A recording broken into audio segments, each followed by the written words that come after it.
आत्म साक्षरता की यात्रा। मैंने अपनी ज़िंदगी में कई यात्राएं की हैं,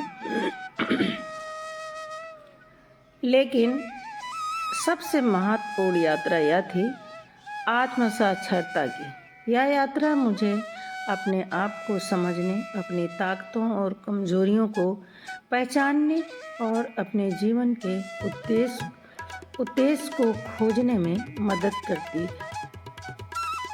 मेरी यात्रा की शुरुआत तब हुई जब मैंने अपने आप से पूछा कि मैं कौन हूँ और मैं क्या चाहती हूँ।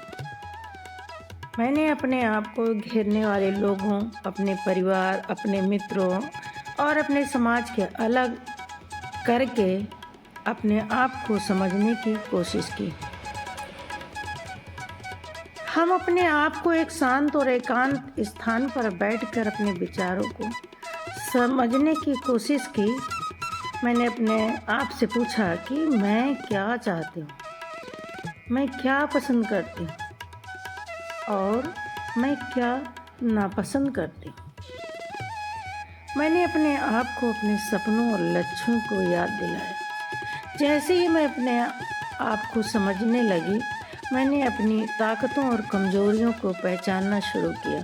मैंने अपने आप को यह समझने की कोशिश की मैं क्या कर सकती हूँ और मैं क्या नहीं कर सकती। मैंने अपने आप को अपनी कमजोरियों पर काम करने की कोशिश की। आत्म साक्षरता की यात्रा में मैंने कई चुनौतियों का सामना किया, लेकिन मैंने कभी हार नहीं मानी। अपने आप को यह समझने की कोशिश की कि मैं क्यों जी रही हूँ और मैं क्या हासिल करना चाहती हूँ। मैंने अपने आप को अपने जीवन के उद्देश्य को खोजने में मदद की। आत्म साक्षरता की यात्रा ने मुझे अपने आप को समझने में मदद की और मुझे अपने जीवन में एक नया अर्थ और उद्देश्य दिया। मैंने अपने आप को यह समझने की कोशिश की कि मैं क्या चाहती हूँ और मैं क्या हासिल करना चाहती हूँ। मैंने अपने आप को अपने सपनों और लक्ष्यों को पूरा करने में मदद की। आत्म साक्षरता की यात्रा एक जीवन बदलने वाली यात्रा है जो आपको अपने आप को समझने में मदद करती है और आपको अपने जीवन में एक नया अर्थ और उद्देश्य देती है।